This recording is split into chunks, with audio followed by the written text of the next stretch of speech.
Saudara-saudari yang terkasih, sebagaimana kita tahu bahwa pada tanggal 1 Juli 2026, Dikasteri untuk Ajaran Iman telah mengeluarkan dekrit hukuman ekskomunikasi kepada Fraternitas Imam Santo Pius ke-10 yang telah mentahbiskan uskup tanpa mandat paus.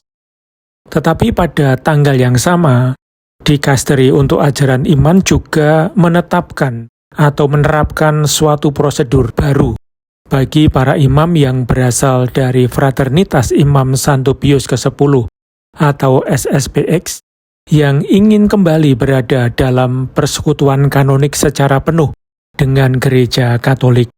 Perlu dipahami sejak awal bahwa prosedur ini bukan ditujukan untuk semua imam SSPX, melainkan hanya bagi mereka yang secara bebas memutuskan meninggalkan fraternitas SSPX, menerima ajaran Konsili Vatikan II, mengakui keabsahan misa menurut Novus Ordo, meskipun mereka tetap memiliki kecintaan terhadap liturgi lama atau usus antiquior. Jadi, gereja tidak meminta mereka meninggalkan liturgi tradisional. Yang diminta adalah menerima bahwa liturgi yang diperbarui setelah Konsili Vatikan II juga sah dan legitim. Lalu bagaimana prosesnya? Langkah pertama, mencari ordinarius yang bersedia menerima. Imam tersebut terlebih dahulu harus menemukan seorang ordinarius yang bersedia menerimanya. Siapa yang dimaksud ordinarius? Ordinarius bisa berupa seorang uskup diosesan, pemimpin tarekat religius klerikal bertingkat kepausan, atau pemimpin serikat hidup kerasulan yang bertingkat kepausan. Namun, penerimaan ini belum bersifat permanen. Ordinarius hanya menerima imam tersebut ad experimentum, yaitu dalam masa percobaan.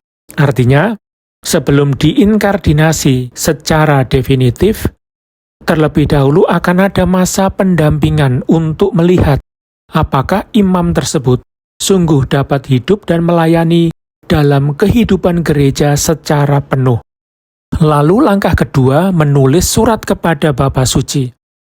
Setelah menemukan ordinarius yang bersedia menerimanya, imam tersebut harus menulis sendiri surat kepada Bapa Suci.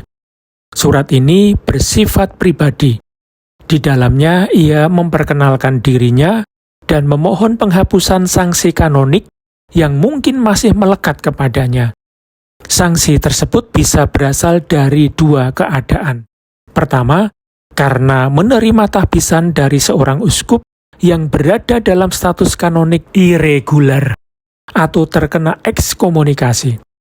Atau kedua, karena sebelumnya ditahbiskan secara sah dalam Gereja Katolik, tetapi kemudian memilih bergabung dengan Fraternitas Imam Santo Pius ke-10.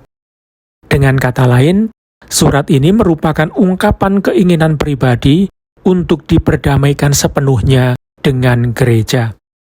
Lalu langkah yang ketiga, bersama surat tersebut, imam harus melampirkan sertifikat tahbisan imamnya. Dokumen ini diperlukan untuk membuktikan status tahbisannya serta menjadi dasar pemeriksaan kanonik oleh dikasteri. Lalu langkah yang keempat, imam juga wajib menyerahkan dua dokumen penting. Yang pertama adalah professio fidei, yaitu pengakuan iman. Lalu yang kedua, formula adhesionis, yaitu pernyataan kesetiaan kepada ajaran gereja. Kedua dokumen ini harus diberi tanggal dan ditandatangani sendiri oleh imam yang bersangkutan. Melalui dokumen tersebut, ia menyatakan secara resmi menerima ajaran gereja dan berkomitmen hidup dalam persekutuan penuh dengan tahta suci. Lalu langkah yang kelima, ordinarius mengirim seluruh dokumen ke dikasteri. Sesudah semua dokumen lengkap, ordinarius mengirimkannya kepada dikasteri untuk ajaran iman. Yang dikirim adalah surat kepada Bapa Suci, sertifikat tahbisan, pengakuan iman, dan pernyataan kesetiaan, serta sebuah surat pengantar dari ordinarius sendiri. Dalam surat itu, Ordinarius menyatakan bahwa ia benar-benar bersedia menerima imam tersebut dalam masa percobaan di keuskupan atau di tarekatnya. Lalu berikutnya, apa yang dilakukan oleh dikasteri? Sesudah menerima seluruh dokumen, dikasteri untuk ajaran iman akan mempelajari permohonan tersebut. Apabila semuanya terpenuhi, dikasteri menyusun sebuah reskrip penghapusan sanksi kanonik, atau dalam bahasa Latin disebut Rescriptum Remissionis Censurarum. Dokumen resmi ini ditandatangani oleh prefek dan sekretaris seksi doktrinal. Melalui reskrip inilah, sanksi kanonik yang masih melekat pada imam tersebut dihapuskan. Namun, proses belum berhenti di situ.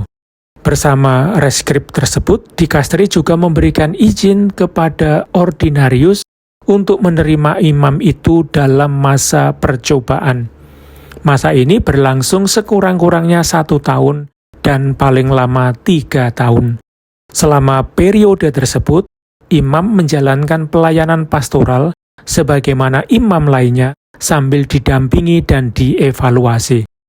Apabila masa percobaan berjalan dengan baik, maka proses dapat dilanjutkan menuju inkardinasi, yaitu penggabungan resmi imam tersebut ke dalam keuskupan atau tarekat yang menerimanya.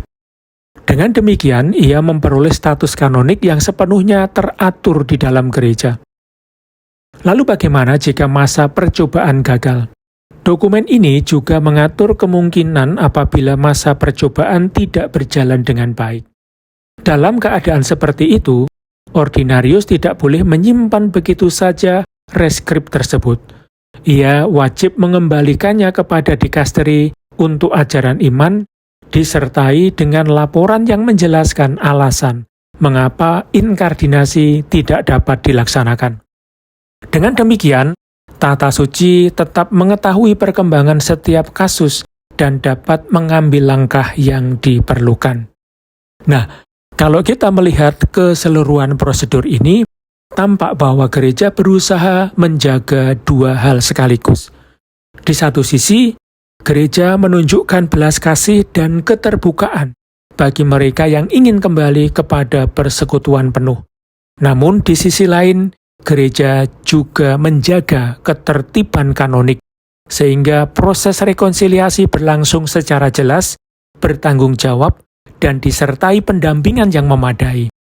Tujuan akhirnya bukan sekedar menyelesaikan persoalan hukum, melainkan memulihkan persekutuan gereja, sehingga imam yang berasal dari fraternitas Imam Santo Pius ke-10 dapat kembali menjalankan pelayanannya dalam kesatuan penuh dengan gereja Katolik. Terima kasih atas perhatiannya, Tuhan memberkati.